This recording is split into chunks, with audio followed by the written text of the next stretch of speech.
Materials. I'm Martin McGinnis. Angelia McFarland. Daniela Latham. Shannon Parks.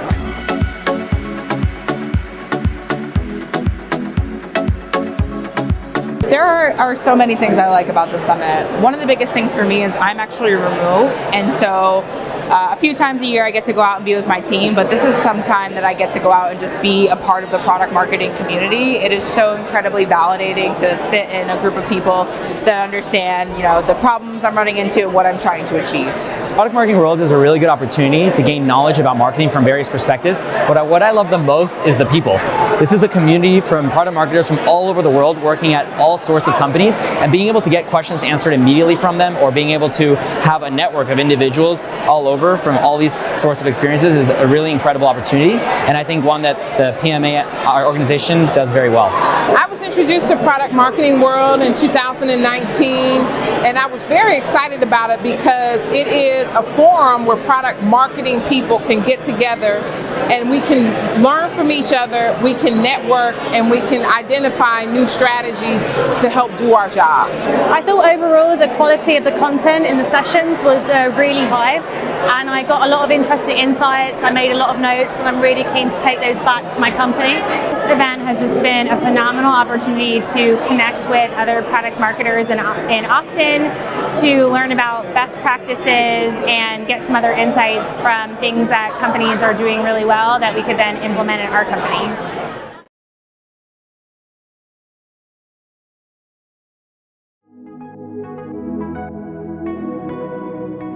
Welcome to the Alliance, home to the world's most forward-thinking professional development platform for high-growth organizations and individuals worldwide. Through market-leading accredited courses, unrivaled membership plans, industry-shaping reports, thriving communities, and first-class events, we're redefining the way companies access education and scale. From startups to large enterprise, freshmen to execs, we enable everyone, anywhere, in any profession, to tap into the expertise of some of the world's best-known brands. We're talking Google, IBM, LinkedIn, HubSpot, Adobe, and more. Either live in person, live and online, or on demand. If you've got growth in mind, we've got the community and learning and development opportunities you need to get there.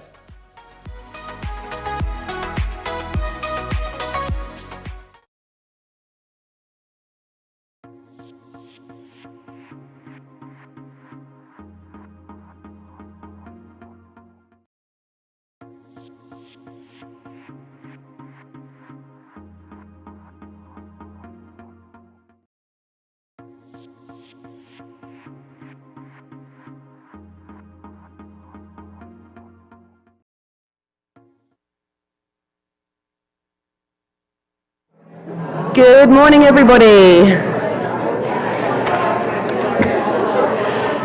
Morning, everyone, and welcome to Product Marketing Summit Denver. It is fantastic to see such a busy room and so many of your wonderful faces joining us here today. It's been a long couple of years away from in-person events, and we really appreciate all the support. A couple of housekeeping things before we get going this morning. You've probably seen on the slides, but it's QR codes for the agenda, Wi-Fi details. You just need to go on the Hilton Honors Network, promotional code, and it is free lobby, all one word, no capital letters, and that should take you right in. Socials and Slack. We have a great Slack community. If you're not already part of it, we do have an awesome Denver specific group, so definitely join the community, find kind of other Denverites, and hopefully connect beyond these couple of days. And on socials, we are just #PMM Alliance. So please do share any awesome pictures or anything else you want to share today. Cool, so we will be using Slido through the day. We're going to do a word cloud to kind of get us going and get everybody logged in. All participation, Q&A, polls, etc. is through there, so definitely get involved. That being said, though, please make sure your phones are on silent so we don't distract any of our wonderful speakers. And that is about it from me. All that's left to do is intro our fantastic chairperson for the day. we are going to be hosted by the wonderful Desiree Paoli, who is the Senior Solutions Marketing Manager at Interlace Health. Welcome, Desiree.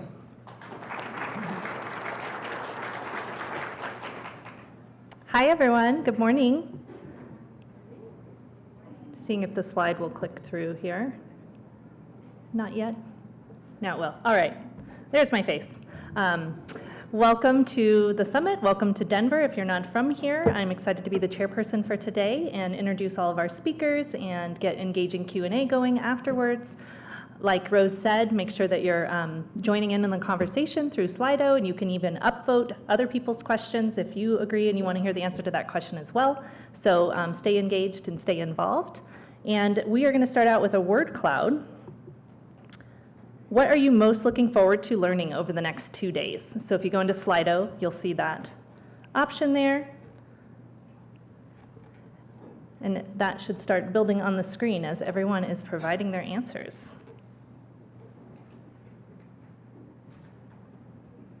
Looks like networking is number 1, which is on my list. It's top things as well.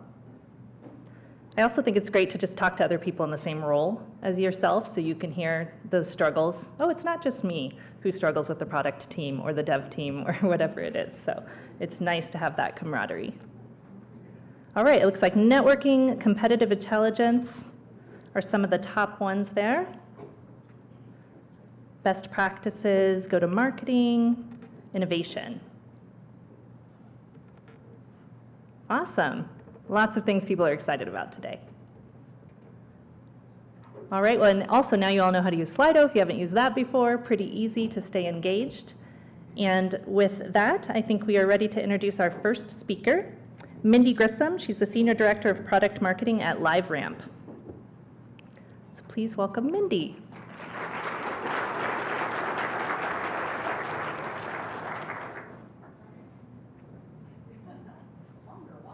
I know. I think it's gonna be. The clicker? Thank you.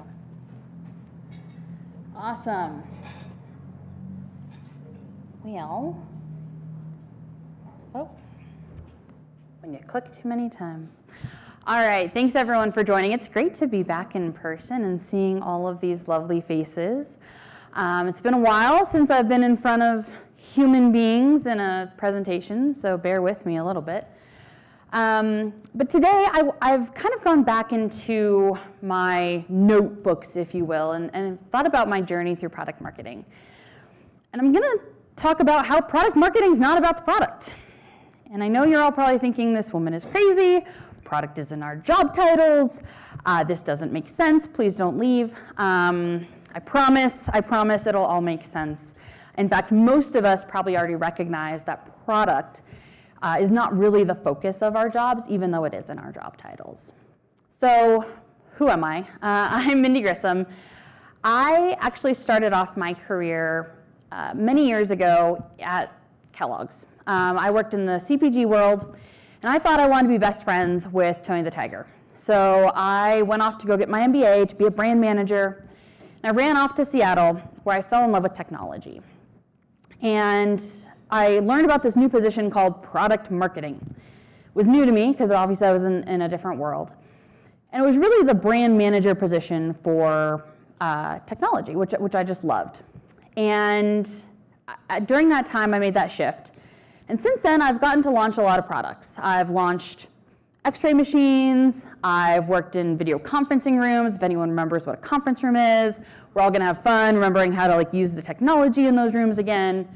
And then most recently, I've been in the data and analytics space, where currently I am the senior director at LiveRamp.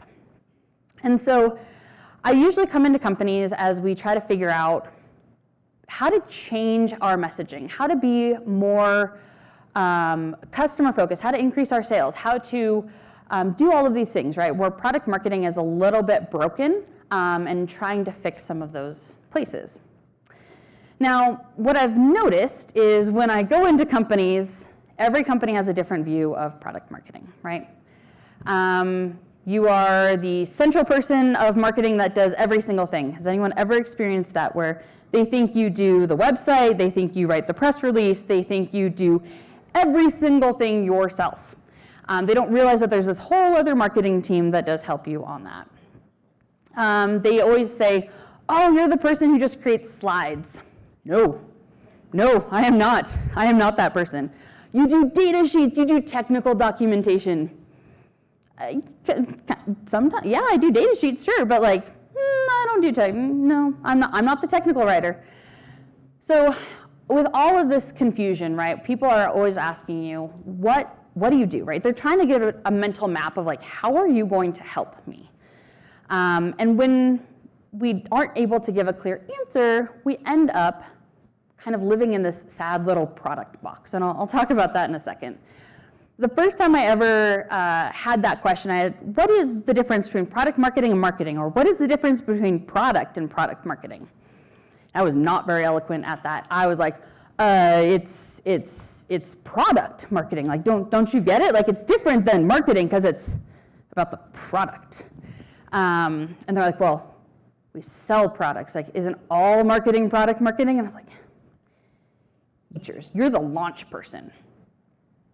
So we end up falling into some common traps. The first, has anyone fallen victim to the I just need syndrome? Yep. I just need a data sheet. I just need a paragraph of copy. I just need that one slide and I will sell millions and millions of dollars. I just need that one sales deck. To all of the other product marketers so that they could elevate themselves to create that one slide and that one slide deck. But when we focus just in on the product, right, they try to put us into, I just need a deck about the product. I just need something that's going to tell me how the product performs in CPG in XYZ. Another common trap that we fall into when we are focusing solely in on the product, or focus too much in on the product, are internal company biases. We all work with a lot of smart people. But then we start to hear, I believe that this one customer said, this one company did. And so we listen to some of these voices because they're smart, they're intelligent people, right? We're focused in on the product, how we want the product to perform in the market. And because of that, we end up having these issues of just like I, right? It's all about the company, it's all about the product, it's all about the internal places. And, oh, I don't think I want to enable the extension. Maybe I do? I can't actually check that box.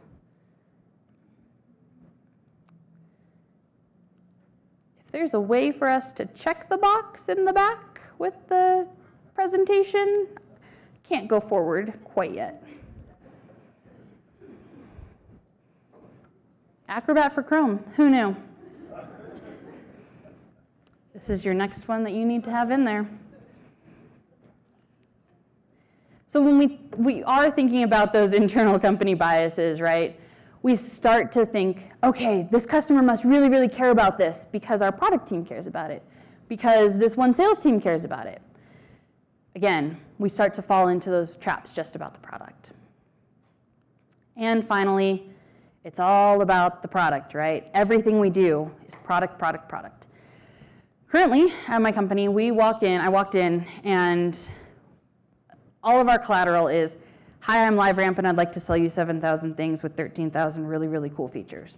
And a lot of us end up in these traps, right? Because a salesperson just needed that one data sheet. They just needed that one slide, and we created that, and that's now how they are selling. So we're talking about features. We launch new features. We get really excited about that. We tell people all these technical details. My favorite is naming. I hate naming. Everything gets named, every feature, everything, and we're like all cutesy and fun, and we don't make sense because people aren't thinking about us in that kind of way, right? People aren't thinking about us the way that we think about us as a company. They aren't thinking about the product the way that we think about the product. And that's where some of the problems start to come into play. So I pose to you that PMM is not about the product. So I'm going to take a shift here for a second. I want you all to currently think about something that you are in the market for. Could be personal, business, doesn't really matter. Something that requires a little bit of research. One thing that I thought about was a phone, right? When I'm thinking about a phone, I want a phone that's like not too big because like I don't want it to feel weird on my face. I have glasses now, so like I don't want it to be too small because like can't see. I drop it a lot. I want it to be semi-waterproof because I'm active, and I want a good camera. So I went on to a lot of different phone websites, and what do they tell me? 6.6 inches with 13.36 megapixels, and it's IP67, 68 rated. Now those are all good pieces of information, but as a consumer and as a headline reader, as most people are now, I don't know what that means. What is IP67? IP address? I don't know what those things mean. And then we compound that with these buzzwords, these names of products. No one wakes up and thinks about, I need to digitally transform with the power of the cloud today. No one thinks about I need that AI solution. And I've never heard a customer say, if this was just enterprise ready, I would buy this today. Because what does enterprise ready actually mean, right?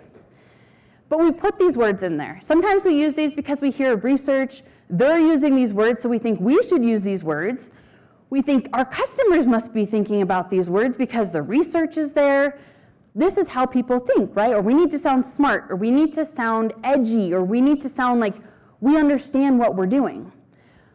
But by doing all of this, by putting all of these confusing things around the product, we end up confusing people. We're busy. We are humans. We're busy. Don't make it hard for me, right? I don't want to have to dig through all of the buzzwords, dig through all of the technical jibber jabber that you are telling me in order to understand what you actually do. What are you actually solving for me with your enterprise-ready, digitally transforming solution? Right? Just tell me how you're going to fix my problem. So I love launching products. It's one of my favorite parts of product marketing, right? Because you always get to learn about everything that's coming out. It's really new and it's really fun. Sometimes I used to think it was really fun to name things until the first time I went through it, and I was like, nope, never again. Never again. But what ends up happening is we focus in on the product, right? We're so excited. It took us 16 sprints to get this new feature, this new product out to market.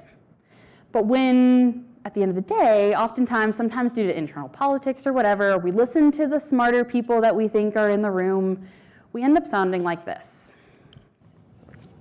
Hey guys, so what I'm most excited about with the new expansion is that we're now going to have player-driven, persistent environmental changes. All right, if you guys haven't seen that show, it's actually Mythic Quest from Apple TV, highly recommend. But this is for a video game, right? She is launching something for a video game. Now, did anyone actually know what that feature would do? There's a couple people, right? Okay, now their target market are gamers, and so there's some coders in there. They probably understood some of that. But for the most part, right, what is persistent environmental changes? Like, these are things that we often say, right? We tell these people technical details. Now, the feature is actually that someone could go create their own world and continue to live in it in the video game, right? That's what that was, actually, at the end of the day. But when we focus in on the product, we're focusing in on what just happened, what is enhanced, what's optimized, what's faster, right? We are not telling the story, we're telling them how maybe we just don't suck less, how we want to be more competitive, those types of things. So instead of focusing in on the product, focus in on the buyer and user. Now you may be thinking, yeah, we do focus in on the buyer and user, like duh, like that's easy to do. It is, but we often lose sight of the buyer and the user along the way, right? Because we're so focused in on the product, we're so focused in on ourselves, we lose sight of the buyer and the user. Now, again, I always say to build your foundation on personas. Everyone here is probably like, yes, we have personas, we get it, we've built them. This is more than going through the motions of getting the demographics and all of the little research to fill out the nice little pretty profile with the person's, picture on there, come up with a cutesy name. It's about truly knowing who they are and knowing them like a friend. you should know your personas like really, really well. If you're focusing on users or buyers, like what are they actually thinking about? What actually bothers them during the day? Don't have interviews with personas and think about how does my product fix your problem? Go just learn about the human beings that are behind there. That's really where you get some insights. I've done hundreds of persona interviews, and one insight that we actually came up with when we turned from like focusing in on ourselves and focusing in on the person was that they had a people problem. They had a technology problem, but they had a people problem. So what did that actually mean?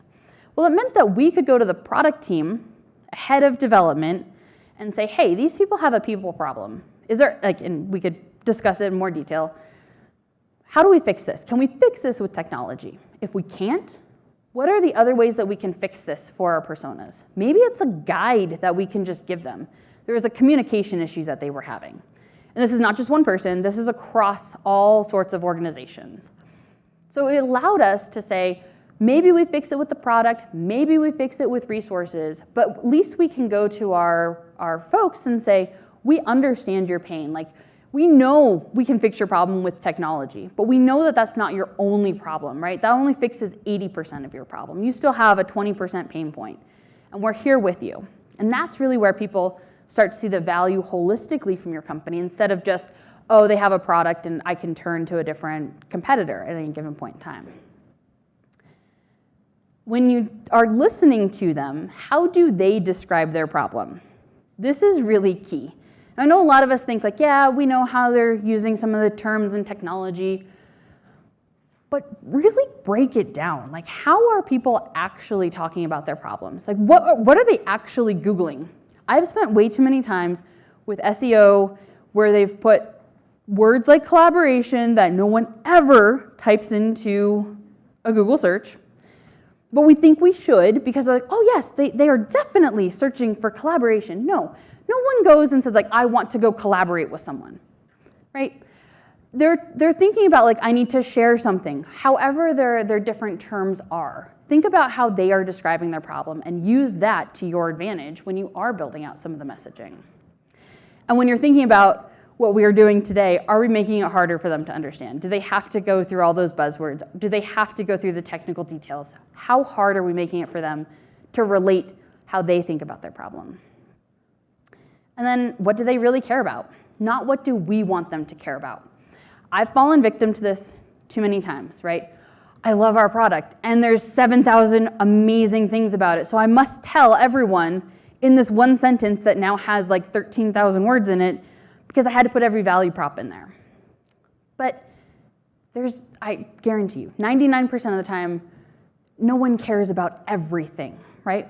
And when you know your persona, you'll know exactly what they care about. So you aren't having to put that niche feature, that niche value prop into every single thing. You can be much more targeted. And again, your customers are gonna thank you because they're gonna understand what the value actually is from your product versus, oh, that's cool, they have 10,000 different features in their product. All right, so then you need to be an expert in your products. Okay, so I know, I said it wasn't about the product, now I'm telling you to be an expert in your products. It just doesn't sound right. You need to be an expert in your products because you don't want to rely on other people telling you what's important. You know your persona, and now you need to know your product so you can combine those two. If you're relying on product managers, if you're relying on development, if you're relying on loudest voices in the room, you're not going to be able to get that value for your persona, right? You're going to start putting out those random features that no one cares about. So you really need to be an expert in your product in order to know what value is actually being delivered or what's frustrating from a persona perspective, right? And then that allows you to play the role of your persona. There are so many times that I have been asked to launch something that has taken a long time for people to develop, and it's a great development, but no one cares. And I have to go back and tell them, no one cares, and it's really, really hard, right? And it shouldn't come off as product marketing thinks that what you developed was stupid, right? That's not the route we want to go. But when we're able to play the role of our persona, we can just simply ask questions, right? How do you intend users to use this? Who do you see as being valuable for this? Asking questions from that perspective. As this person, they really care about XYZ. How does this influence my life? Do we really think that we need that press release for that, right? Is that really going to drive someone to go purchase, investigate our product? Again, about being the role of the persona, not being product marketing thinks that this is wrong, but being able to say, I understand our personas so well, I see how this works in our product, help me understand how this connects, right? Always ask questions. That's the best way to go about having some of those more difficult conversations. I have told some product managers that their baby was ugly, and that does not go so well when you're like, this is dumb. And they're like, whoa, that hurt. And they're like, okay, let's take a step back, right? And I'm not attacking you, I was coming at it from the wrong way. So asking questions is always the best way. So again, I always say, focus in, ground yourself in the buyer and the user. Understand your product. Understand, yes, we need to highlight things, and I understand that there are internal politics that sometimes drive some of this. But it doesn't matter what level of the organization you are at. If you are an associate, if you are a VP, you can start to drive the change that allows people to understand, like, go into it from a buyer and user perspective. Go into it from the customer perspective, not from a product, not from us, not from an internal perspective. Anyone can start to drive that change, and that's really where the power of product marketing actually starts to live. I know we can't remove the term product from our titles, because then what are we? We're just marketing. It's a hard place to be. We can't be customer marketing, because there's that exists too. But what you can do is just ground yourself in the customer themselves, and that's really where you're going to see that change. So I appreciate everyone hanging with me to see how product marketing is actually not about the product. Hopefully there were some insights in there, but anyone can feel free to reach out. I don't know if we have time for questions, but my email is up there, and I'm always happy to have some chats with people. Thank you, Mindy. I loved your presentation. It was like therapy for me a little bit, especially on the, are you the people who just do the slide decks? Like a little tear welled up in my eye. So we do have some questions in here. So the first one is, we have sellers that say these sales tools are great, but download metrics suggest they're hardly used. How do we dig deeper to figure out what they really need?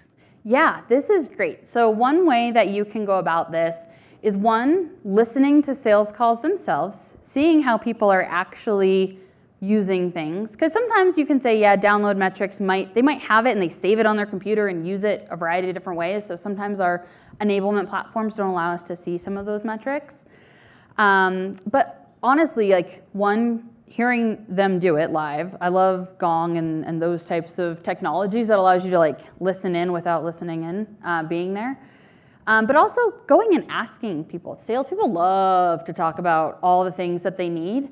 Now, don't just go to like one, but like kind of go across all, because they might say, I need a data sheet, but that's not really what they need. So again, treat them like a persona.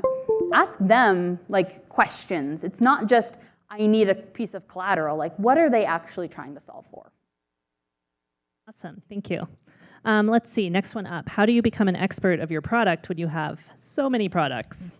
Yeah, it takes time. I would say always focus in on like your biggest one. It takes a while, but you slowly get there. So if you have one that's your main product, focus in on that one, or which one is driving the most business, right? Those types of things.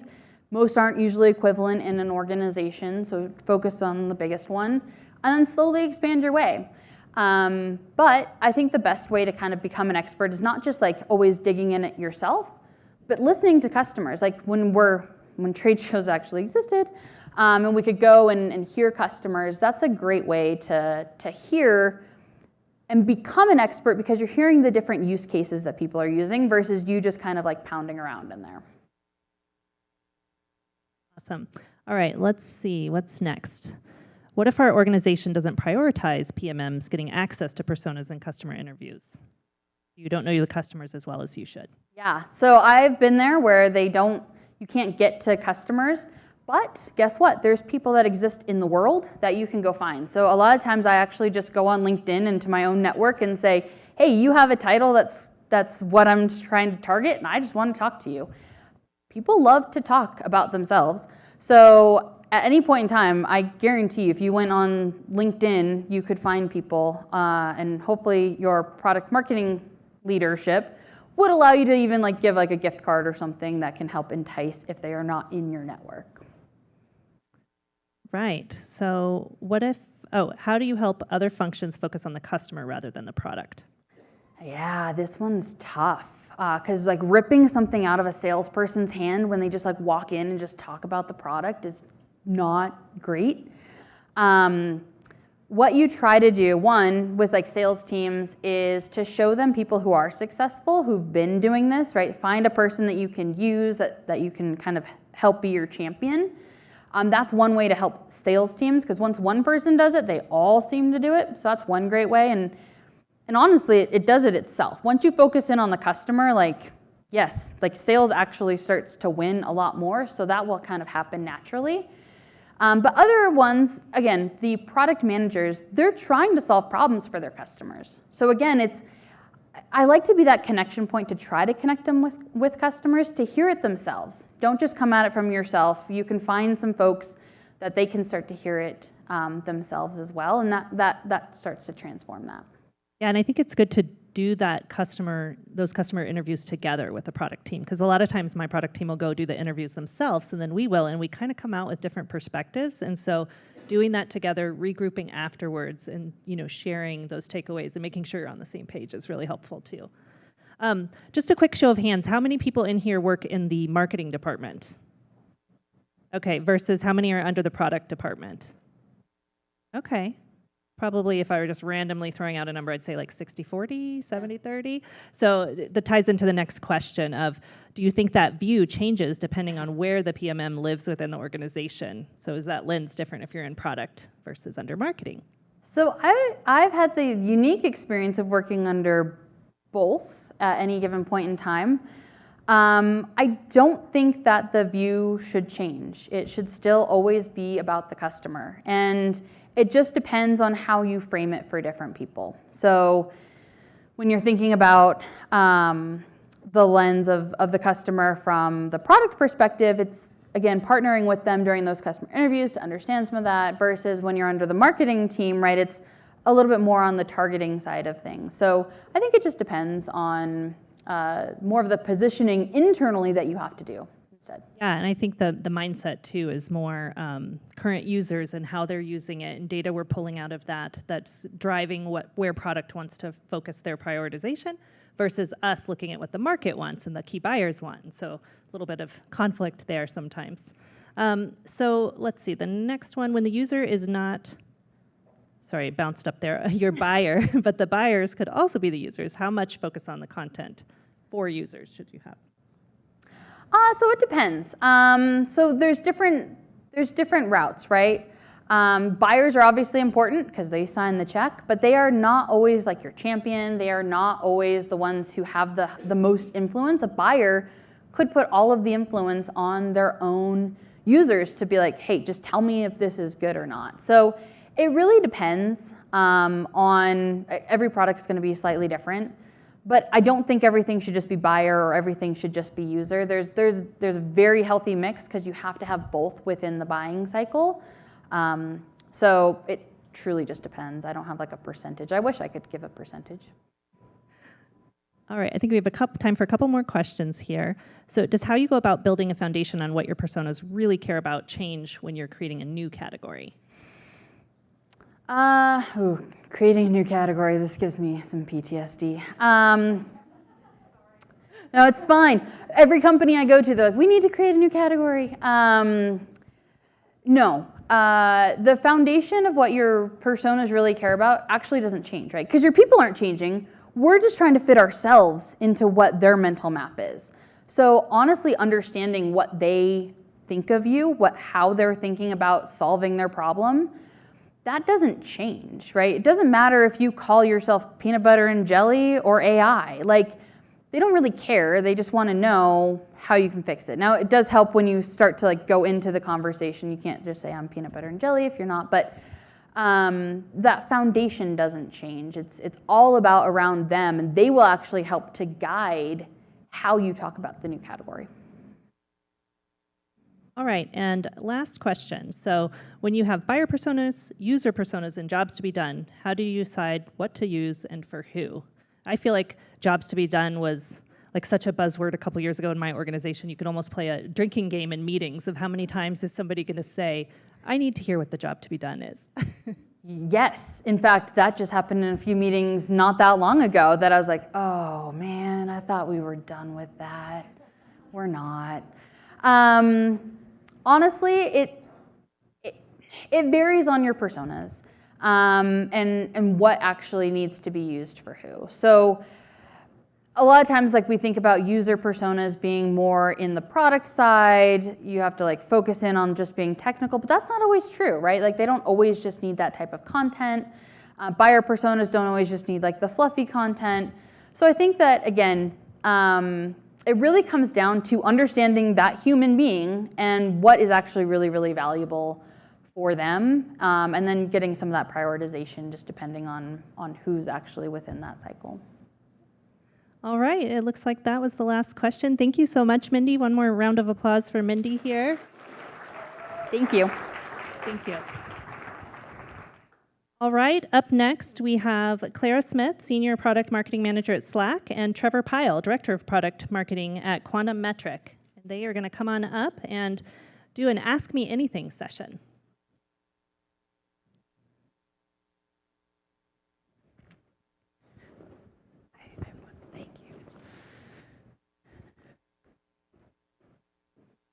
Hi, everybody. How are we doing today? Good. I think we're still a little sleepy. What do you think? Hey, Clara. Hey, Trevor. What's going on? So nice to be up here with you guys.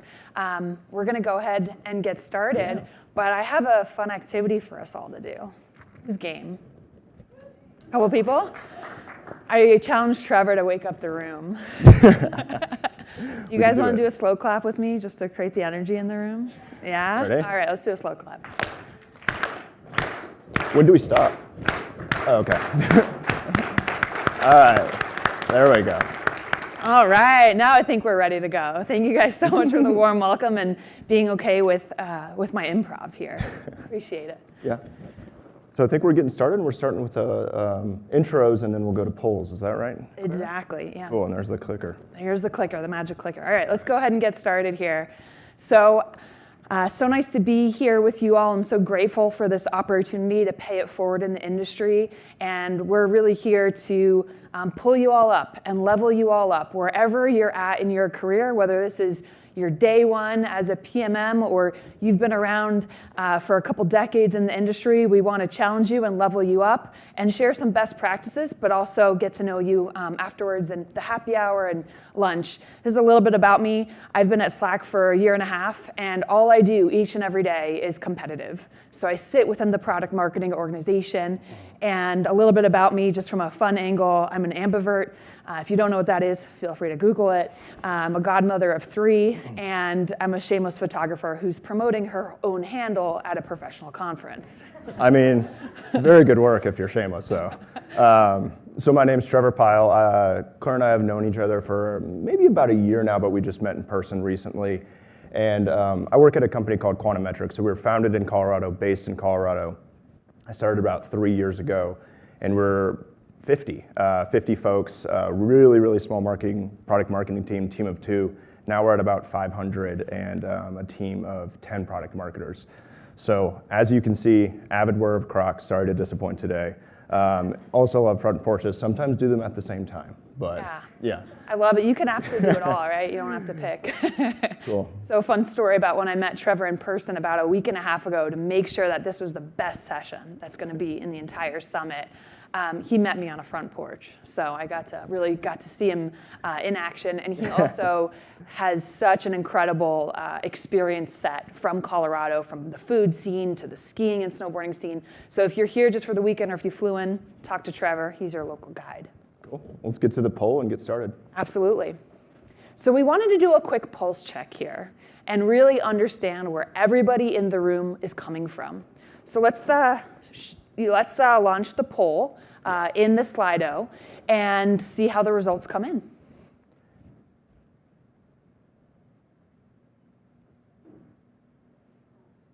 What are your early thoughts, Trevor? This is kind of what I thought. Yeah. So I'm curious, who here is in tech, like your industry, your vertical in tech? Okay, so maybe 90% of the room. Any other industry, like manufacturing, healthcare, education? Anybody else out there? 2 people in the back. I see you guys. Thank you for raising your hand. Love it. Okay, so that's really, really helpful for us to further tailor our message and Q&A. Yeah, and I think we could move to the next slide, but kind of just helps like understanding the maturity of everyone, understanding where we are. Like I would say that Quantum is a little bit lower on the maturity curve, and I've been able to work with people like Claire to really understand. And where we kind of wanted to start before we actually get into the AMA is like understanding that this really is a challenge and it's a mountain to climb, especially when I was first starting and getting into this space that's rapidly evolving. So we're in product analytics, digital experience analytics, and aren't even defined by Gartner or Forrester in a lot of regards. And there's a lot of growth to be done and a lot of listening to be had. So it's all a journey, understanding that. And today we're hoping to just answer a couple of questions that help you regardless of your maturity. So that's why we wanted to start with a little bit of that poll. 100%, and I was so thrilled that the second biggest word in the word cloud was competitive intelligence. So clearly, this is very top of mind. You don't need to take my word for it. You can see your competitors getting funding, going IPO, getting backing, growing at a really rapid rate. And why I see CI as such an integral part of what product marketers do is that is the way that we can understand the buyer better, right? And we can meet the buyer where they're at. And just like Mindy shared in her earlier presentation, it's not about whose product is better, but who's actually closest to the customer. So at Slack, we have a really fun mantra called we are customer obsessed and competitor aware, right? Because we always want to lead with what's right with the customer and innovate around where they're going and challenging the industry and taking it to the next level. Cool. All right, Claire, we're going to get into the AMA now, kind of the meat of the presentation, and then we've got a couple of other sections we'll move into. But I want to start with this first question. So, looking at your background, you've been in Compete for a while, and you've obviously had to like evangelize the value of that specifically within product marketing. So how have you done that throughout your career? And for somebody who's just getting started with like building a Compete program, where would you suggest they start? Thank you, Trevor. Yeah, I'm honored to be here. And I've been in CI for about 8 years, and CI stands for Competitive Intelligence. But I started out my career in international events marketing. So demand generation, analyst relations, doing the grunt work of leads and opportunity and conversion rate. You guys know what I'm talking about. And I saw as tech got so much more money invested in it that there's this need for investing in CI. And where I started specifically was the company that I was previous at 2 companies ago was investing in CI as a program. So they tapped me because I did enterprise marketing before. So each and every person in this room, if you want to go into CI as a full-time role, it will absolutely hypercharge your career. If you're in PMM and that's a part of your role, that's okay too, because it equally needs investment and funds and focus and direction. So where I started was I set on my Google alerts. I did basic analysis, basic news monitoring. Anybody can do that today. And the biggest thing is that internally at a company, you want to start creating a culture of sharing, right? A culture of news monitoring and sharing, not just you, so it's everybody doing it as well. So that's the most important thing, is knowing that there's a home for CI and people can come to you to bring customer insights, competitor insights, news insights, external, internal sources. And to create that culture and that single source of truth is really important as a foundation baseline. Cool, great. And then, Claire, the second question is, when we met, you're a one-woman shop, and still are in some regards. I think a fairly big company. People are familiar with Slack. So what are some of the things that you've done to scale yourself and scale your programs? Yeah, so I'm not here to recommend one vendor or another, but there's a lot of vendors out there in the CI space that will help you automate your battle cards, scale out your insights globally, and most importantly, give confidence to your sellers that they have the tools to close more deals. So I would say definitely look into automation. If you don't have the bandwidth to actually do battle cards or content creation, there's a lot of agencies externally out there that you can outsource. But it is really critical to make sure that whatever that looks like for you, whether it's a battle card, a system, an agency, a contract, a report, that it is high quality data. And that's where the importance of like a pilot group comes in, where sales can actually vet that before you roll it out, because you got one shot, with them in terms of, believing in your content. So I'd start there. Yeah, that makes sense. And I can give like a little anecdote of how. I have a couple questions for you, Trevor. Okay, yeah, I want to grill you too, but your anecdote first, and then we'll jump. Well, no, I was just going to explain kind of how I started CI as a PM. Please, yeah. I think it started by just listening and being really reactive and a little bit frantic, to be honest, because we didn't really have a program or channel stood up. But we wanted to make sure that we were getting as many inputs as possible, even if we didn't have the answer right away. So it started with listening, building like relationships with the sales folks, and then standing up dedicated channels where people can go to ask questions and get information, even though if that's just something as informal as like a Slack channel or just an email newsletter.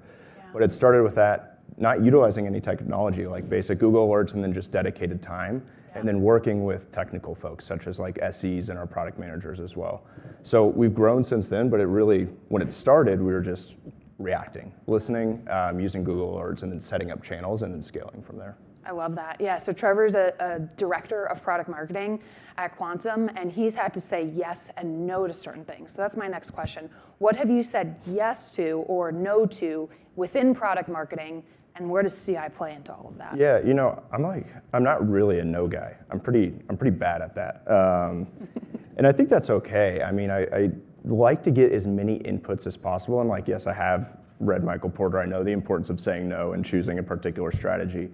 But instead of no, I just kind of reframe it as thank you so much for sharing. Let me think about that, because I do want to gather as many inputs as possible. So for saying no, haven't really figured that one out quite yet, given our scale, but I think that we are getting there. But we've gotten to a point where we're now tiering out competitors, and we can place focus. So we have tier 1, tier 2, and tier 3 competitors. So if somebody asks for a analysis on a tier 3 competitor, we look up how often are they coming in deals, are we losing to these folks, and then we have set content kits for each one of those competitors. Or maybe it's just a standard, we know that this takes 2 hours of research, we can do that, we've seen them in 3 opportunities, let's go do it. Whereas a tier 1 has a much more built out kit with a lot more different information, and we do use some competitive enablement technologies such as Clue to have those battle cards at the ready. So that's kind of how we say no and really organize inputs for our CI program. Yeah, because if you say yes to everything, you're going to say no to something eventually, right? It's going to get deprioritized. I love the concept of tiering competitors. You can tier them out about who's most important. I see homegrown on the screen here. That's really critical, right? Displacing and creating urgency around moving from nothing to something. I think that could have its own dedicated session. But I think to Trevor's point, how I tier out my competitors is you can create a competitive tiger team, right, within your organization, so it's not on you only as the product marketer, right? And you can have corporate strategy weigh in, you can have product weigh in, whoever your key stakeholders are passionate about it, have their partnership in there, and then once you decide how your competitors are tiered, then you can map your content and say tier 1 gets battle card, case study, tear down sheet, tier 2 gets XYZ, tier 3 only gets ABC, right? Yeah, that makes total sense. So I guess it's a kind of, if we're talking a lot about prioritization here in terms of maturity, and we've probably got about 5 minutes left on this section, then we'll get to a fun competitive teardown section.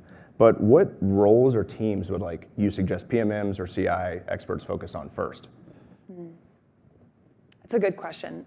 I don't have a silver bullet answer to that. It's going to be company specific. It's going to be industry specific. I would ask you as the end user and ask your salespeople what's bleeding, what's in pain right now in terms of CI, and that is something you could consider in terms of priority level.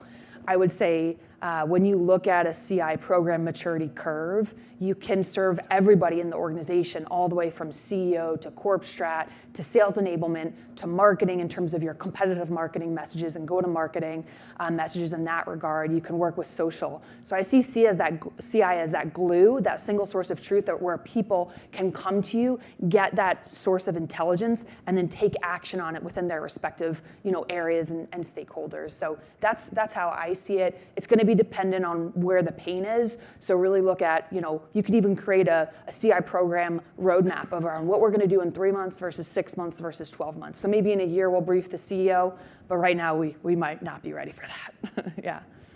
That makes sense. Do you want to shoot me one more question and then we can transition? I have tons, Trevor, for you. Give me one. So Trevor, just speaking to all the director levels in this room, what does Compete look like for you? Because you have Compete as a pillar, right? Mm-hmm. You also have release marketing and everything else that we talked about in our previous session. So how do you manage that, prioritize that, fund that, or maybe if funds aren't available, what kind of scrappy advice do you have for everybody in the room? Yeah, I mean, I think it depends on like the stage of your company, of course, and like kind of how established or defined your market is. For us, our market is really fragmented, not really well defined. So that means that Compete is pretty important for us because oftentimes we have a pretty evangelical sale and we really have to position ourselves and wedge ourselves against other competitors in the market. Because if it comes down to an RFP, we could be competing and or consolidating against like 3 different solutions. Mm-hmm. So for us, that's incredibly important because Compete and our market intelligence informs all of our messaging. Otherwise, it becomes like the gray matter that you see just throughout any messaging where it just becomes kind of the same. So it's helped us define like our niche, where we're focusing on throughout our messaging, and we've got buy-in on the Compete program from the entire marketing team through to demand gen so that we make sure that that stays consistent. So I mean, I think if you guys have read April Dunford's book, she starts her positioning framework with competitive alternatives because that's the frame of reference that you set for your customers.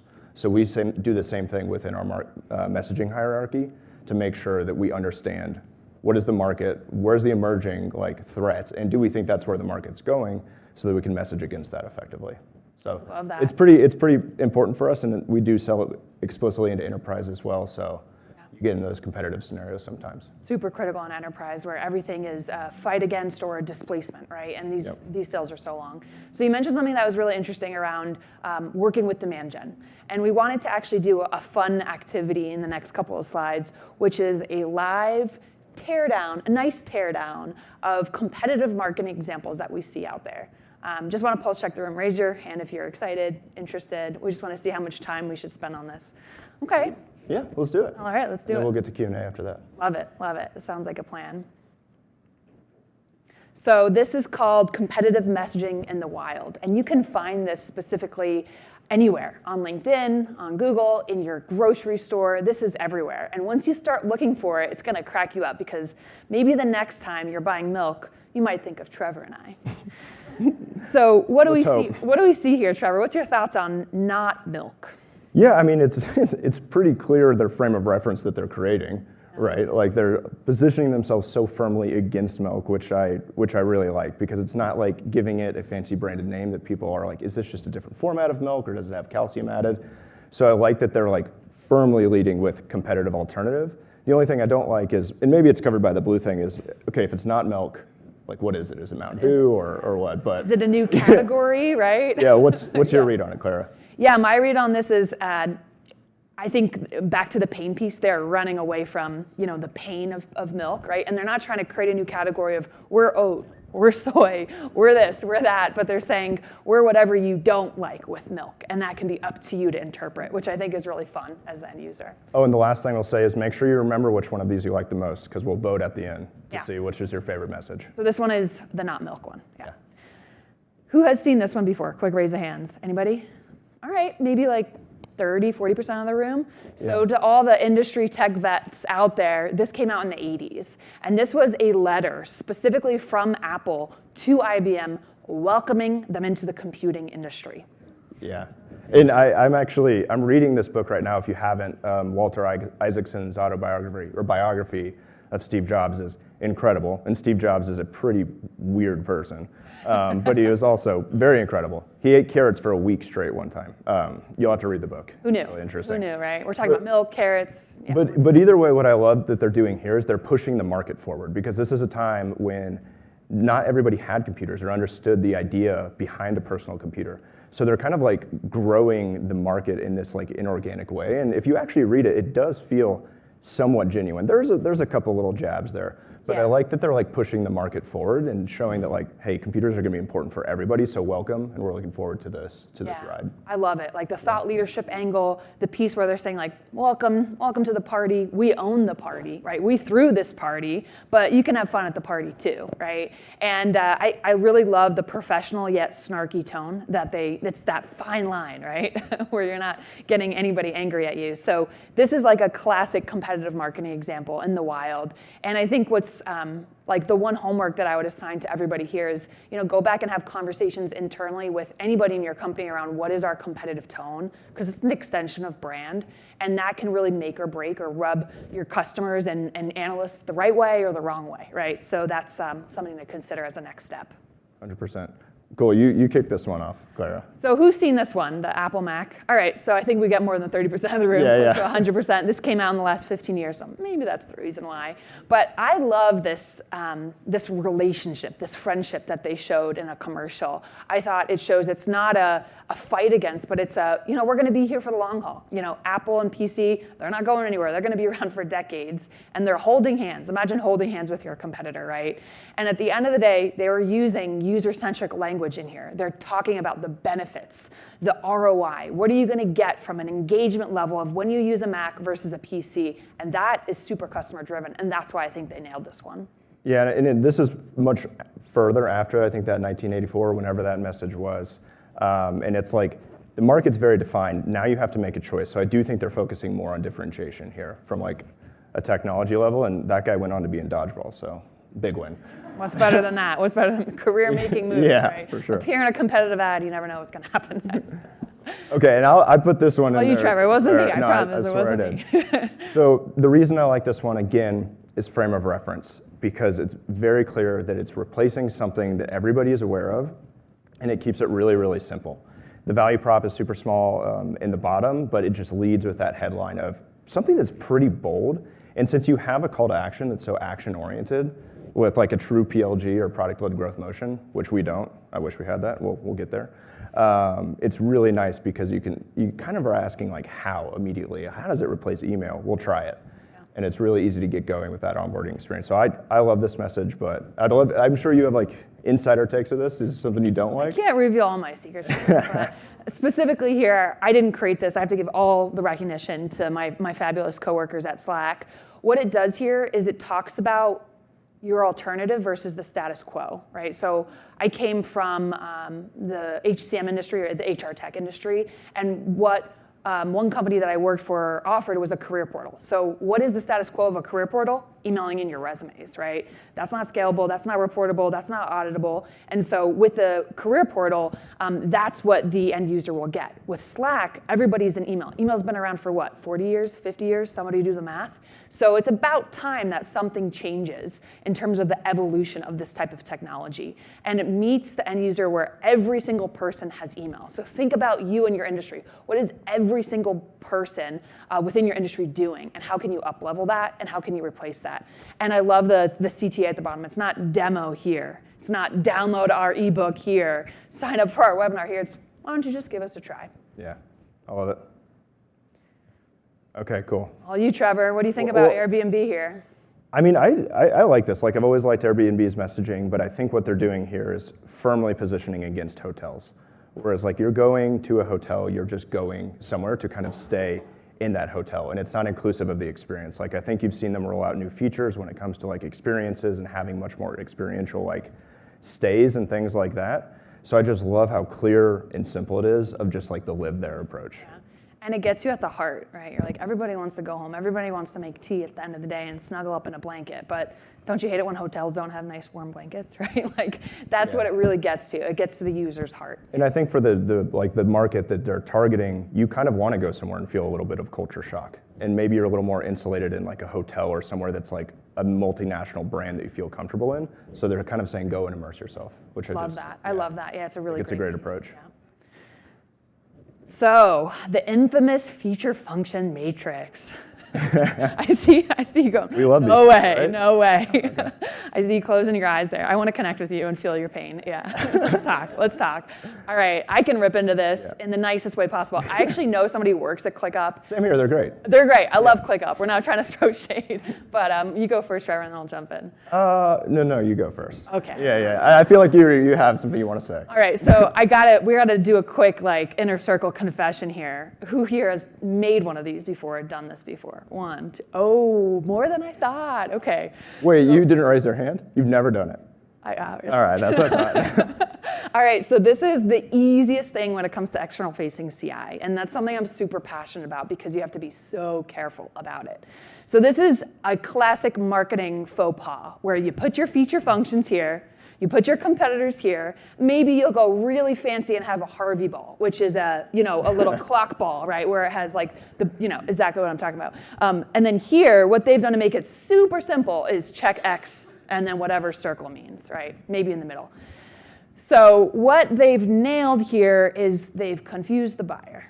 That's what they've really done here. That's what they've nailed because there's so much color here just from a visual perspective that you don't even know where to look. So you're like, all right, which one has the most greens? Well, maybe Asana, maybe Smartsheet, I don't know.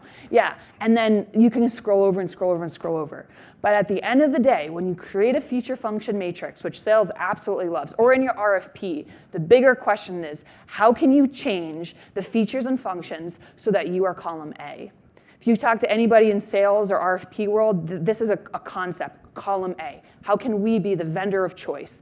The real vendor of choice actually creates the matrix in the RFP. So unfortunately, what ClickUp missed here was that anybody can do this, confuses the end user, and it doesn't enable them to take action on champion content that they can enable their selling team internally. Yeah, and the only thing I'll say is you're assuming knowledge of every one of these tools for the most part, which is very challenging. And like, if I'm being selfish, if you actually want this thing to be decent, this is impossible to maintain. It's impossible. You can't maintain this. Any other PMM who saw this from one of those organizations on the top could tear through this. Yep. Another sales rep could.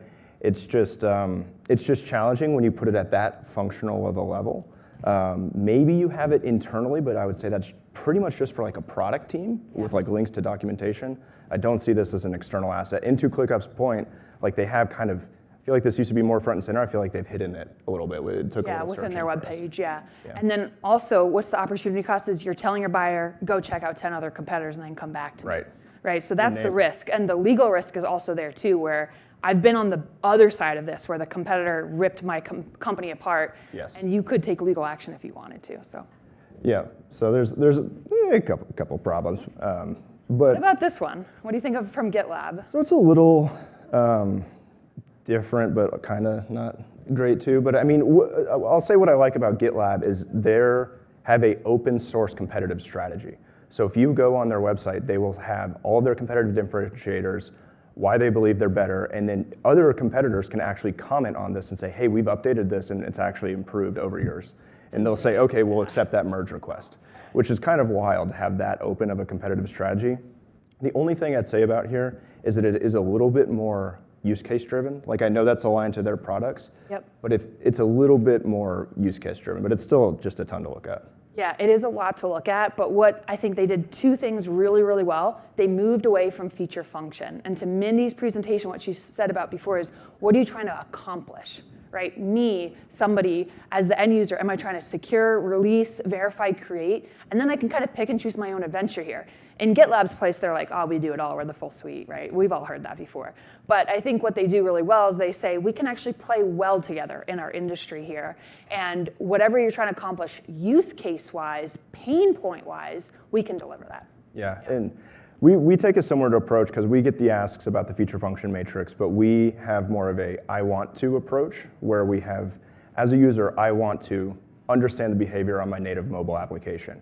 And we say, great, here's how we approach it, here's how our competitors approach it. And kind of like a more of a narrative of that, because then sales can actually take that and use it and say, like, if you're trying to do X, this competitor is pretty good at that, but what we've heard when they're trying to do Y, customers would come to like Quantum or something like that. So putting it in the user's language makes sure the sales rep is using you forward language, and then also makes it clear for the buyer to understand at a use case level how you differentiate. 100%. Trevor knows his stuff. I was going to use a different word, but yeah, he's on it. Yeah, absolutely. I think my last comment here is they're playing frenemy really, really nice with the industry, right? So they're not bashing anybody. This is really hard to do, right? This is where a little bit of CI maturity, a little bit of maybe talking to me and Trevor about what's going on in your world where we can share kind of our best practices on how to nail it, because it's tough. It's very tough. And the last thing I want you to do is create a feature function matrix that confuses your end users and confuses the market even more. Yeah, cool. So I think this is when we're doing the poll on that to get just a quick vote, right? Yeah, so we're going to do a word cloud approach. So I'm just going to do a quick recap. So do you like GitLab? Do you like ClickUp, Airbnb, Slack, Apple, or Not Milk? So which one of these resonated with you? Which one of them made you feel something? Pull out your wallet, whatever the case is. I'll just click through them one more time. Put the ones and highlighted in the word cloud, right? So if you like the Slack one, put the word Slack so we can aggregate all the data. Cool. And then I think while this is, well, let's see what happens here, but then we're going to wrap on a little bit of a competitive maturity and then get to AMA from the audience. Yeah, sounds good. Okay, well, Slack. I mean, we didn't stack the deck at all, I right? didn't. He put it in there, I promise. He did. It's not me. Airbnb strong, okay. I don't know what the relationship of the size of the box means. Yeah, Apple too. I think that the big, Rose, keep me honest here, but I think that the bigger the word, the more inputs on that word. So that's how I'd analyze it, but I'm not a data scientist. There's another Airbnb over there. Airbnb over there, okay. We didn't set up our inputs too well, but that's yeah, okay. we're going to just rip apart the software on stage here. All right, so what's your take on? I'm seeing Slack and Airbnb and some Apple. Yeah. Yeah. So I would agree. So. Yeah. So Airbnb definitely hits the heart, right? That's my final takeaway there. Slack talks about the cost of doing nothing, right? The cost of replacing whatever you have, your homegrown solution. And then Not Milk is just a lot of fun, right? I want you guys to all send me your grocery picks after this, okay? Cool. So we'll get into a little bit of maturity and then go to Q&A. Awesome. Yeah, that sounds good. So when we talk about CI maturity, I want to be really cognizant of everybody in the room, because there are people like me who do it dedicated, right? That's what we do day in and day out. But to empathize with the everyday PMM, this could be 5% of your job, 20% of your job. So I feel the pain in terms of prioritizing it. And I want to tell you that it's a journey. It's not something that you can figure out overnight, and we're in this together. I really want to pay it forward in the industry, and I'm here to help you wherever you come from, whatever level. If you know what CI stands for or not, I want to be here for you, just professional to professional. Yeah, and I mean, I think when it comes to starting the climb, like, everybody starts somewhere, and then Clara, I know you put it together a little bit of a framework of where maybe we can start. And I know this is a lot to look at, but folks will have the deck afterwards, and this was helpful for me just to think about, okay, what's the outcome, what are the activities we're doing, and then how should I be measuring success? So I'd love for you to walk through this, because you showed it to me a while ago. Yeah, thank you so much, Trevor, for the opportunity. So this is courtesy of a vendor out there. They do a lot of thought leadership in the space, and they are really geeking out here. So they're tapping into my inner geek here. But what they're doing here is they're saying, if you don't know where to start with level 1.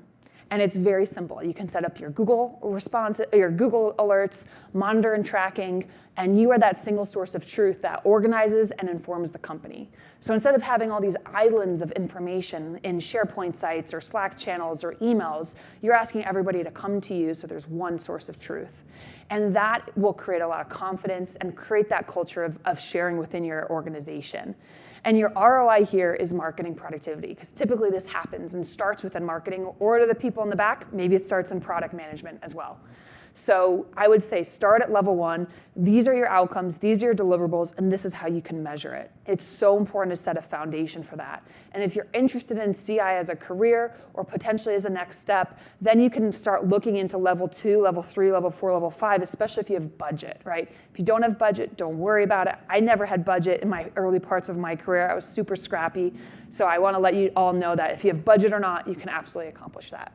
Cool. And I would just say, like, I think we're probably at like level like 3.2 here maybe, and we've invested a lot. So there's a lot of growth to be done.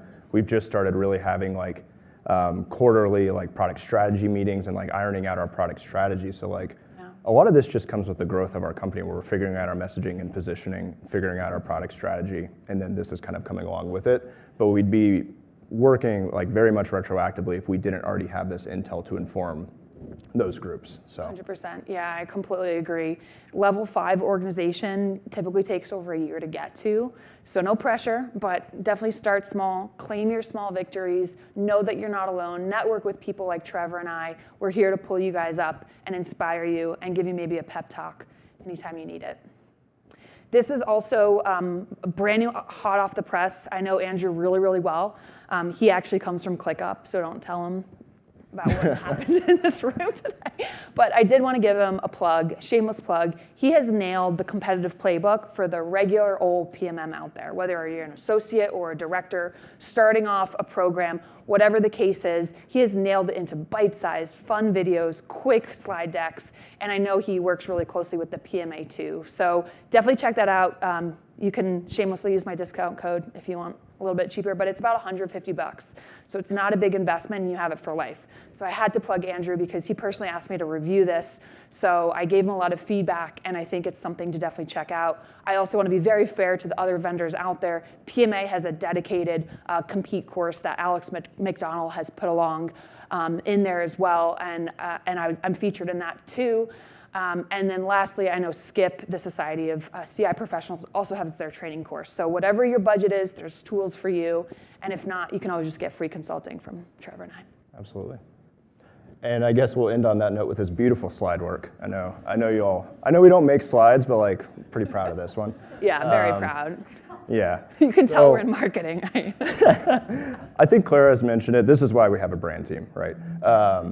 I think Clara's mentioned it, but we're happy to share, happy to meet with you. Like I feel like I am definitely immature in my journey, and it's been really helpful to meet with folks like Clara. So let us know if you're somewhere in your journey, and we're happy to help. But I think now we'll get to to questions. Yeah, the last thing I'll say is Trevor is truly a leader in the space too, and I've learned so much from him about product marketing.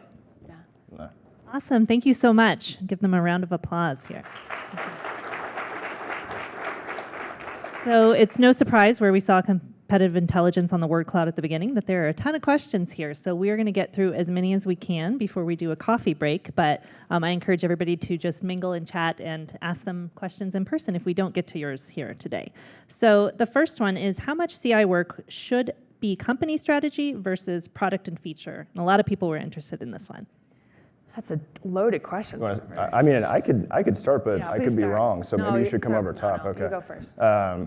So I mean, I would say actually that it should start at a product and feature level, and even if that's for an internal understanding, because we do have to know what our customers are doing out there to be able to like formulate use cases that they may be able to achieve against us. So it is really important to understand that, I would say, for direct competitors and then maybe tier 2. And have that documented for the product team just as you're like rapidly building. And I'm thinking like my environment, which is like rapid scale up. So we start there, and then when we're starting to get more pieces together, becoming like a little bit more of a monolith as a company, then it's like, where are we going? Because now we have people exclusively targeting us with their competitive messaging, and that's when we have to start getting into like company level strategy, M&A, as well as like messaging. 100%. Yeah, I would geek out and just go right back to the framework. You can't have company strategy without monitoring, without news analysis, and most importantly, without hearing from your customers. So win-loss is a huge piece on that. I know Clouds is out there if you want to talk to them. I'm not promoting any win-loss vendor, but I know that they're there. Thank you for breakfast. Product feature is so critical, because if you can't understand how your product or feature, most importantly, your end user feedback, then you can't inform company and strategy. So it's very much of a chicken egg situation where you try to do both and you might fail at both. But product feature absolutely feeds the company's strategy. I've seen CEO level people tap me because of my focus on product feature analysis, and most importantly, the so what recommendations that comes from your matrix. So it's not just like, here's a matrix, but it's what are our recommendations and where should we hyper focus to really be that differentiator in the market. Thank you. Yeah.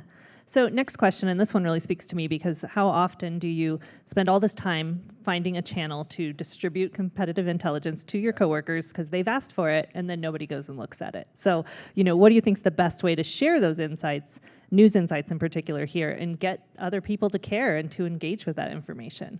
Yeah, so I started really simply. I just created an email template and started putting in links. I had 3 sections to my first ever Compete newsletter, which was what's going on in the market, what's feedback from our customers, and then what do you need to know to win your next deal. And that action-based really had people really excited, and they responded personally to my email. So that's like from a distro group perspective. Obviously, I can't not pitch Slack here. If you have a dedicated Slack channel, people can throw emojis and threads and cross-share across other channels. So Slack has been a game changer for me personally in terms of like how to nail this, and then most importantly, the engagement piece, because you don't want your message to go to an empty black hole. Yeah, I can start, and this might be a little tactical, but I think it could be helpful. Like, we started immediately on sellers, so this meant getting up like a cadence and a predictable cadence. You can't stand up a newsletter if you're not ready to do that every week for the next whatever period of time. So we stood that up and then made sure that we were partnering very closely with enablement to say, here's what this is, what to expect from it, and here's your feedback channels. We do have Slack channels that we specifically own for like bigger news with our takes. Then we have specific versus channels for more tactical discussion between AEs, SEs, and product managers where we'll like chime in. But oftentimes that's peer-to-peer and just kind of creating excitement around Compete. And then I'd say the last thing is we do like every PMM on our team has OKRs, or at least the Compete PMMs, of getting on customer calls to provide like market insights in a prospect conversation. So I think that makes like us seem as sellers in a way, and for reps and salespeople to really buy in and say, oh, we can go leverage the PMM team. This is where I'm bad at saying no, right?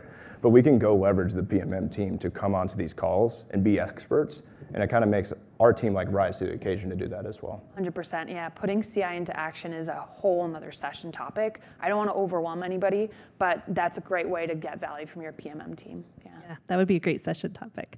So this next one, I think I'm one of the 4 people who've thumbs up this one because I deal with this all the time as well. If competitors are all saying the same thing, how do you get CI that really differentiates you? Yeah, so I would start so feature function is hard, and I always like to flip it on the customer. So customers have come to me and they're like, Claire, can you create a feature function of Slack versus email, Slack versus whatever competitors out there? And I ask them, can we build it together? Because your knowledge might be a little fresher than my knowledge because you're doing the analysis against other vendors yourself. So that's one critical piece there is, leverage your customers, especially if they're advocates, like work with your sales team to get fresh knowledge from your customers versus trying to Google the stuff out of whatever.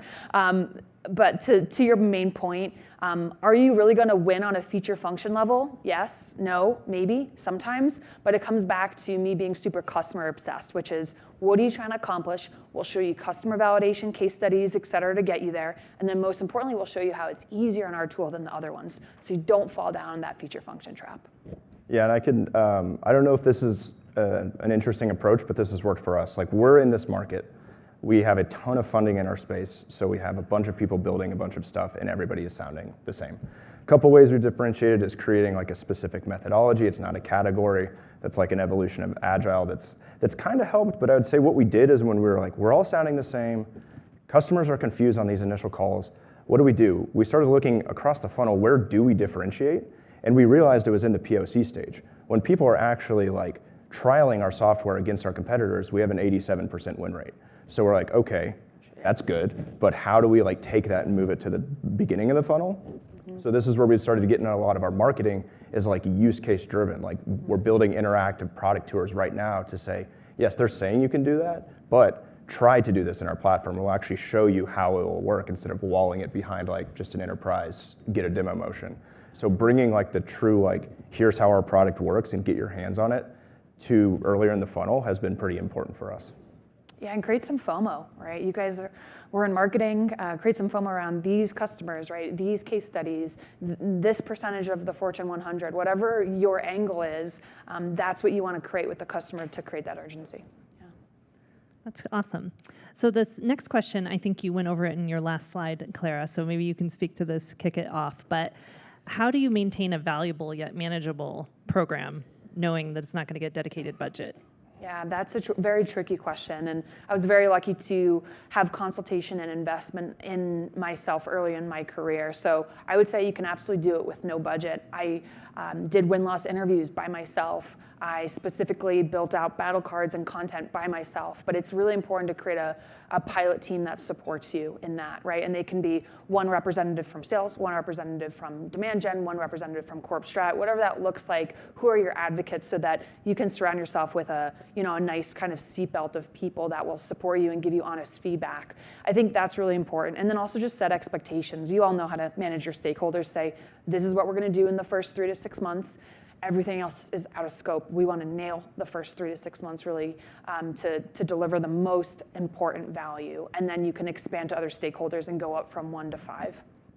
Yeah, I think that initial set of people that you have in your corner is incredibly important. So you start there and then you just sell. Like you just have to sell. Like you go to your execs and you say, what is the cost of doing nothing? What are we missing here? Here's where we're losing to competitors. Here's why we're losing. And if you don't care about that, then you're probably in a little bit of a bad environment. So like maybe I'm very lucky to be supported by that type of executive group.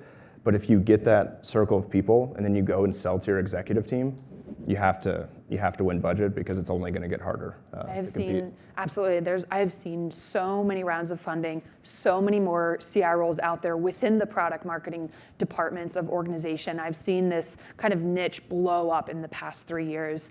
So I would say whether you're doing it 10% of your job or 100% of your job, it's an amazing bet to put your career on. And lastly, I'll give a shameless shout out. There's a Slack recruiter in the audience in case anybody's in that culture of maybe not very supportive or sharing. We're happy to talk. Rose, please forgive me. Lots of plugs today. No, it's fine. Next question. What tools do you lean on most heavily at Slack to perform CI? Do you want to take this? Because I don't work at Slack, no. So right now, because of the Salesforce acquisition, Salesforce spent $28 billion on Slack. We're really watching the best practices from the Salesforce side, and we're in the early stages of investing in vendors. So right now, we actually don't have any vendors in our CI team. So I can feel for you for people who are operating without vendors. However, we're looking to mature that. So I'm in active evaluations right now. So if you are also in active evaluations, I'm happy to share my 2 cents, but I'd also love to hear your 2 cents as well. Yeah. Great. Let's see. So how much should CI influence messaging during go-to-market launch? Yeah, I can start with that one. Heavily and early on. If you're influencing messaging when you're kind of like checking a box on the launch playlist and you're about to do enablement, and it's like, oh, what are our competitors saying? You're in a really bad place.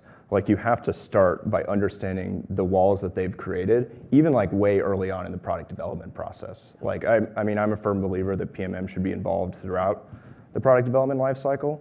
So if you're there and PM's like, hey, we've got this idea of a problem we want to solve, then it's like, great, let me show you how others are solving this now. And that should influence your entire messaging hierarchy all the way there. Because when you're doing enablement and you're about to go to market, you don't want to be talking about competitors. You just want to be, yes, you're going to highlight them, you're going to show reps how to perform against them, but it's more that you're just very confident that you have a differentiated message. Yeah, and that's really critical to answer this question that came in. Do you mind if I jump in? Yeah, which is, what's your take on the breadth versus depth when getting started with CI? Cover an entire portfolio with basic knowledge or go deep on specific product and comp set? I think this comes back to tiering out competitors, right? And then also having an overarching competitive message. So at Slack, we have our top 2-3 competitors, and then we have everybody else. And our competitive message can actually go across all your competitors, right? So yeah, jump in, tell me a little bit. No, I completely agree. So it's like we have focused on going really deep on tier 1, and then everybody else, we have like a clone of kind of a message that we take just in case a rep wants to feel like, oh, this message is exactly for insert tool Y, even if it's the same as X. And maybe there's like a little bit extra there, but it's the same exact template, and that's not somewhere we're like hyper prioritizing until somebody gets into a tier 1, which is determined by win-loss ratio and how often we're seeing them in opportunities and how big their ACV is. 100%, yes. CRM data is critical to proving out where the pain is and what you should prioritize, right? So here they're trying to understand like the basic knowledge versus deep competitive product set. And I would say the tier 1s need the deep specific product comp set, but what your CRM data, where your salespeople are sharing, also how was that competitor brought up is really critical. So this often plays out in a sales cycle. The prospect will say, well, tell me about ABC competitor. I'm evaluating them too. typically the salesperson will just rattle off their typical play or 1, 2, 3 things that they don't like against that competitor. I like to be very curious and take an introspection of how are you seeing them play out? What does the customer see value and what are they trying to accomplish? Because if we're customer obsessed, then we're not playing this feature function battle as in a live sales deal. Yeah. Yeah, and I think personally at my organization, our tier 1 is really just one competitor is high on the list. They're the ones we want to know everything about. And so we invested a little bit of money with a CI consultant to really dig deep into everything that they do, and they have a very sneaky but ethical way of getting information that you cannot find, with some of those other resources. And so then we just continue with the grassroots efforts on the tier 2 and tier 3 competitors. So I think sometimes you can focus your resources based on those tiers too and really make an impact. Love that. So I think we have one more question we can get to time-wise. So let's see. Competitive pricing, I think, has the most votes here, is one of the hardest pieces to find. Any tips on how to gather this information? Yeah, like in an ethical way, yeah, of course. But no, I mean, like one of our core values is integrity, and like all the way, this is how much our E-team cares about Compete, is like we've struggled to hire some of the external vendors. I need to see which one you have that's ethical, because it's like they're not going to follow practices that uphold our company values. So it's as fair as that. So for us, I wish it was easier, but we have gong alerts for every single competitor mentioned, and especially with pricing. That's incredibly important. We make sure PMMs are at trade shows as often as possible. And then we're also relying on some like automated scraping through our enablement technology, and we can find it that way. But it's really kind of that, and I wish it was more up to date than it is. But also, pricing is one of those things where we don't really care about it as much. We just need to know which multiple we are more than them, or less, but we're not less than anybody, and just make sure we're differentiated and justifying value. 100%. Who here would consider themselves like the premier vendor in your industry, like the most expensive? Maybe like a third of the room, half the room? Okay, I feel you, Slack costs money, right? Like on our higher tiers, absolutely. Pricing is always gonna change, you'll always be chasing it, and you'll never probably get the most recent pricing. So I would really go back to your pricing and packaging strategy at a high level. I'm happy to geek out about this because this is a really hard one to find. I know that there's vendors out there. Just be careful about picking the mystery price shopping vendors out there, because some of them are non-ethical. And I would really challenge you to ask you and your company, what are you trying to do with that information? Are you trying to undercut, overcut, sell more? What is doing right by the customer? And that is something I don't have the answer to, that only you and your company does. And I'll mention one more bit on this, Claire, is like, I know this says pricing, but focus on packaging too, because packaging is much more indicative of a sales and a go-to-market strategy. Because it kind of shows how they approach. If they're good, better, best, they probably have 1 to 2 use cases that they're scaling up the growth curve of a company. Or if they're modular, role-based packaging, which roles are they focused on? Which packages are selling best? So that actually helped us determine which package strategy we took by just looking at how other people are purchasing software, and then which unit economic is actually driving the cost. 100%. And then the last question that came in, if you don't mind, I'll just do a 10-second pitch. How do you prioritize your initiatives? We're growing, it's hard to start. I'm happy to geek out with you afterwards. There was a question that came in around, should we put our hire towards enablement or compete? I think you guys know which one I'll choose, so I'm happy to take that question offline. I think competitive is really important. There's actually this new niche coming up in the field called competitive enablement. So that's something that is growing in terms of jobs and prioritization. So I would say first nail competitive, then put it into action. You can't put it into action if you don't have the SME nailed. Awesome. Thank you both so much. Let's give them one more round of applause. Thank you. It's been a great session. And thanks, everyone, for a great morning so far. We're going to take a break now. We're going to get back here at 11:15, and it's going to be a round table. So be ready for some conversations at your table. Thanks.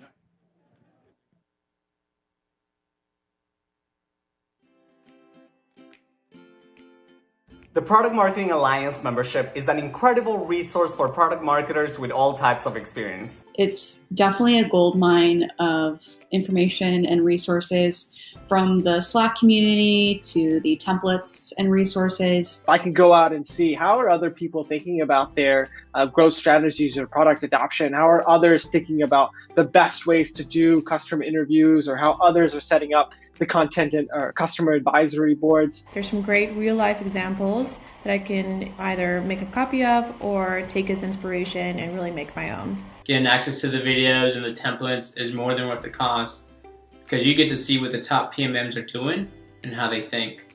From persona frameworks to go-to-market templates to articles written by experienced product marketers, this content has become an additional resource to help me succeed at my job. My personal favorite is the mentorship program. It's definitely been a game changer for me. When I have some planning time available, I love to look at the different videos and conferences that they have posted. I always love to hear how other companies are handling some of the challenges and opportunities that product marketing has. I could then figure out what's the best way to adapt for us, as well as look at how other people are implementing them. So I can ultimately do the work of 5 individuals as a solo PMM. Whether you're just transitioning into the field or you're a product marketing expert, I think there's content and materials that are useful for everyone. And as someone looking to break into the role, I get a good grasp of what I should be doing and also what will make me successful once I do. And the best thing is that as members, we get access to new content all the time. PMA constantly keeps adding more materials, articles, and tools. This whole program's been very validating for me in my career. And so I highly encourage you to check out. I believe they keep pushing the bar and supporting their members to ensure that we become experts in the field.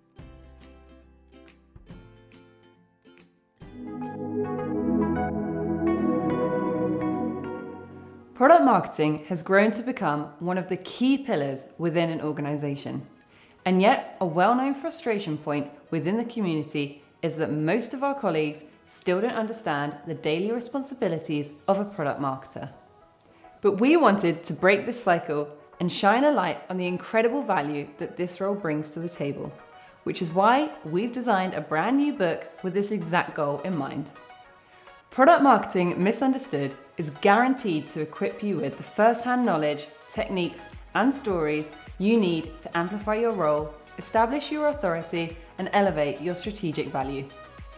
Each chapter outlines and breaks down the most common product marketing principles, such as positioning, personas, segmentation, and OKRs, and flips them on their head to show you how applying your own trade on your colleagues and peers can give them the ultimate aha moment and finally understand what an influential and strategic asset you are.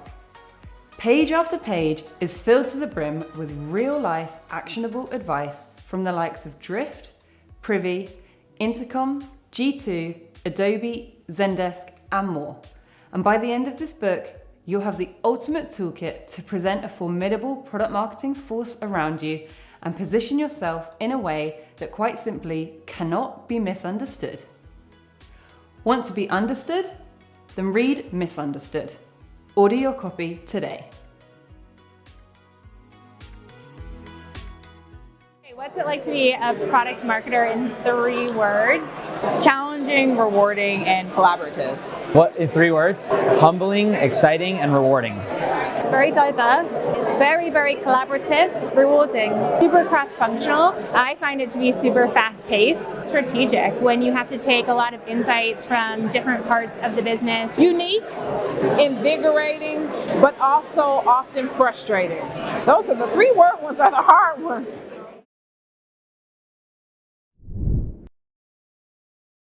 Welcome to your PMA Pro membership, your gateway to continued professional product marketing development.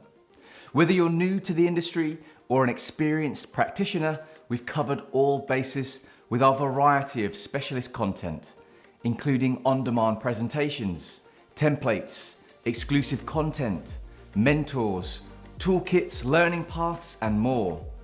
So let's take a look at exactly what could be all yours as a Pro member. Starting with exclusive articles, jam-packed with in-depth insights from experts at companies like Google, LinkedIn, HubSpot, and Drift. And we add new pieces to your dashboard every single week. Your template hub is packed with 50+ vetted and tested templates and frameworks designed to streamline fundamental processes.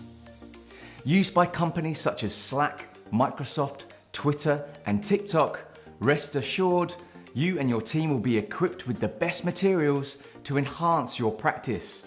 And better yet, we add new templates into your plan every month. Here at PMA, we have a busy event schedule year-round, and as a pro member, you'll get access to every presentation on demand, to enjoy whenever and wherever you please. Better yet, you won't have to pay a cent to attend our virtual festivals and summits.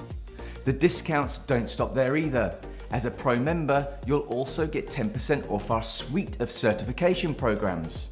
After a structured learning experience, then our product marketing learning paths and toolkits are for you. Whether you've got a positioning overhaul on the horizon, want to upskill in sales enablement, or plan for next quarter's product launch, each toolkit and path features presentations, templates, and guides that'll help you hit the ground running and continue your professional development furthermore. Moving on to our peer councils. They're the perfect platform for live, virtual interaction, and the monthly gatherings allow you to connect with an intimate pod of product marketing leaders to strategize and collaborate. And last but not least is our mentor program. Whether you want to be a mentor, mentee, or both, you can accelerate your personal and professional growth by learning from product marketing heavyweights all over the world. So, with product marketing teams at globally recognized brands such as IBM, TikTok, Uber, and Amazon reaping the benefits of the stellar content on offer, why shouldn't you? Sign up for your PMM Pro membership and access a never-ending flow of tried, tested, and recommended tactics, learn from the leading lights in the industry, fast-track your professional development, and accelerate your career trajectory.